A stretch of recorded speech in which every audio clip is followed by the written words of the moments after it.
کہ قاہد تیرا گستاخ شرمسار رہے گا، رسوا ہے زمانہ ہے سدا خوار رہے گا،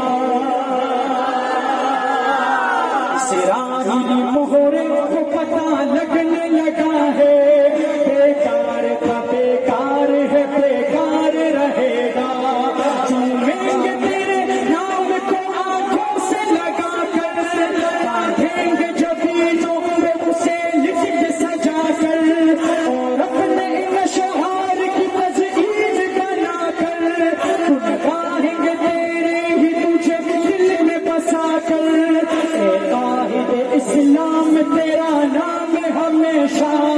دشمن کے لیے باعث آزار رہے گا، ایسے محبت کرنے والا ہاتھ اٹھائے، قائد تیرا گستاخ شرمسار رہے گا، رسوا ہے زمانہ ہے سدا خوار رہے گا،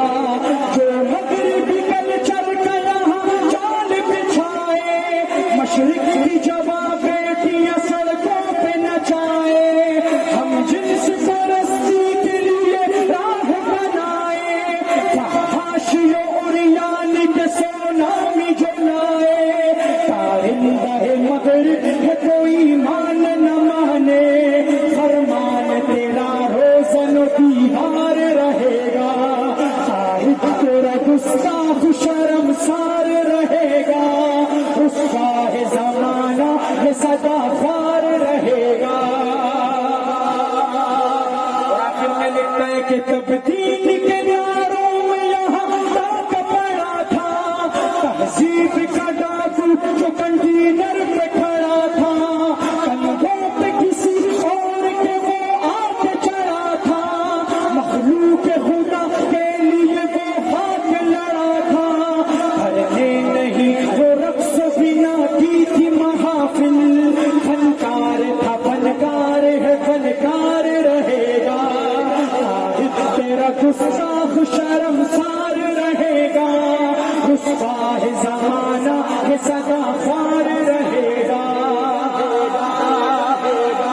ٹائم ختم ہوا چاہتا ہے، لیکن آخر میں آپ کی تعریف کر کے اجازت چاہوں گا بھائی، چند سیکنڈوں کی تعریف ہے، بغداد والے سرکار آپ ذرا ایک کیمرہ ان حضرات کی طرف گھمانا، اپنی تعریف ہر انسان کو اچھی لگتی ہے، لیکن یہ عام تعریف نہیں، بہت خاص قسم کی تعریف ہے بھائی، ہے تو چند سیکنڈوں کی منٹ کی بھی نہیں، اور بابا جوان تو دور کی بات ہے، اس میں آپ بھی کھڑے ہوں گے انشاءاللہ تعالی، پہلے شعر میں چپ رہنے اور دوسرے شعر میں جو خود کو اس تعریف کا مستحق سمجھتا ہے، اس کے دل میں اس کے جو ہے جسم میں خون ایسے توڑے گا، اور انشاءاللہ وہ اس کو بیٹھنے نہیں دے گا، مجھے امید ہے کہ دوزخ کو ہر طرح کا گنہگار چاہیے، دوزخ کو ہر طرح کا گنہگار چاہیے،